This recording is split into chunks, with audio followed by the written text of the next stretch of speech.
ನಗರದ ಎಚ್ಎನ್ ಕಲಾಭವನದಲ್ಲಿ ಚಿಕ್ಕಬಳ್ಳಾಪುರ ಜಿಲ್ಲಾ ಪೊಲೀಸ್ ಹಾಗೂ ಗೌರಿಬಿದನೂರು ವೃತ್ತದ ವತಿಯಿಂದ ಡ್ರಗ್ಸ್ ಬೇಡ ಬ್ರೋ, ಮಾದಕ ವಸ್ತುಗಳಿಗೆ ಹೇಳಿ ಗುಡ್ ಬೈ ಎಂಬ ವಿಶೇಷ ಜಾಗೃತಿ ಕಾರ್ಯಕ್ರಮವನ್ನು ಹಮ್ಮಿಕೊಳ್ಳಲಾಗಿತ್ತು. ಈ ಕಾರ್ಯಕ್ರಮದಲ್ಲಿ ಭಾಗವಹಿಸಿ ಮಾತನಾಡಿದ ಗೌರವಾನ್ವಿತ ಶಾಸಕರಾದ ಕೆ. ಎಚ್. ಪುಟ್ಟಸ್ವಾಮಿಗೌಡರು, ಯುವಜನತೆ ಮತ್ತು ವಿದ್ಯಾರ್ಥಿಗಳು ಮಾದಕ ವ್ಯಸನದಿಂದ ದೂರವಿದ್ದು ತಮ್ಮ ಜೀವನ ಹಾಗೂ ಸಮಾಜವನ್ನು ಉತ್ತಮ ಹಾದಿಯಲ್ಲಿ ಕೊಂಡೊಯ್ಯಬೇಕು ಎಂದು ಕರೆ ನೀಡಿದರು. ಇಂದಿನ ಯುವಜನತೆ ಮತ್ತು ವಿದ್ಯಾರ್ಥಿಗಳು ಬೀಡಿ, ಸಿಗರೇಟ್, ಮದ್ಯ, ಗಾಂಜಾ ಹಾಗೂ ವಿವಿಧ ರೀತಿಯ ಡ್ರಗ್ಸ್ನಂತಹ ಮಾರಕ ವ್ಯಸನಗಳಿಗೆ ಬಲಿಯಾಗುತ್ತಿದ್ದಾರೆ. ಇದರಿಂದ ಅವರು ತಮ್ಮ ಸುವರ್ಣ ಭವಿಷ್ಯ, ಆರೋಗ್ಯ ಮತ್ತು ಕುಟುಂಬದ ಪ್ರೀತಿ ವಿಶ್ವಾಸವನ್ನು ಕಳೆದುಕೊಳ್ಳುತ್ತಿದ್ದಾರೆ ಎಂದು ಶಾಸಕರು ಕಳವಳ ವ್ಯಕ್ತಪಡಿಸಿದರು.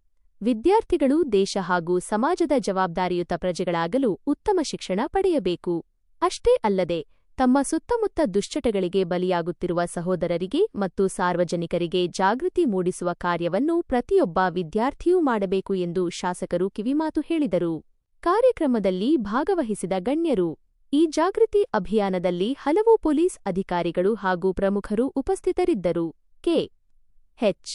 ಪುಟ್ಟಸ್ವಾಮಿಗೌಡರು, ಶಾಸಕರು, ಜಗನ್ನಾಥ ರೈ, ಚಿಕ್ಕಬಳ್ಳಾಪುರ ಜಿಲ್ಲಾ ಪೊಲೀಸ್ ಉಪ ಅಧೀಕ್ಷಕರು, ಅಂಜನ್ ಕುಮಾರ್, ಗೌರಿಬಿದನೂರು ವೃತ್ತ ನಿರೀಕ್ಷಕರು, ಹರೀಶ್, ಗ್ರಾಮಾಂತರ ಠಾಣೆ ಆರಕ್ಷಕ ಉಪನಿರೀಕ್ಷಕರು, ವರಲಕ್ಷ್ಮಿ, ಗೌರಿಬಿದನೂರು ನಗರ ರಕ್ಷಕ ಉಪನಿರೀಕ್ಷಕರು, ಲಲಿತಮ್ಮ, ಆರಕ್ಷಕ ಉಪನಿರೀಕ್ಷಕರು ಹಾಗೂ ವಿವಿಧ ಶಾಲಾ ಕಾಲೇಜುಗಳ ವಿದ್ಯಾರ್ಥಿಗಳು, ಶಿಕ್ಷಕ ವೃಂದದವರು ಮತ್ತು ಸಾರ್ವಜನಿಕರು ಭಾಗವಹಿಸಿ ಕಾರ್ಯಕ್ರಮವನ್ನು ಯಶಸ್ವಿಗೊಳಿಸಿದರು. ಸಮಾಜವನ್ನು ಮಾದಕ ಮುಕ್ತಗೊಳಿಸಲು ಪೊಲೀಸ್ ಇಲಾಖೆ ಕೈಗೊಂಡಿರುವ ಈ ಡ್ರಗ್ಸ್ ಬೇಡ ಬ್ರೋ ಅಭಿಯಾನಕ್ಕೆ ವ್ಯಾಪಕ ಬೆಂಬಲ ವ್ಯಕ್ತವಾಗಿದೆ. ನಿರಂತರ ಸುದ್ದಿಗಳಿಗಾಗಿ ನೋಡ್ತಾ ಇರಿ RRS ನ್ಯೂಸ್.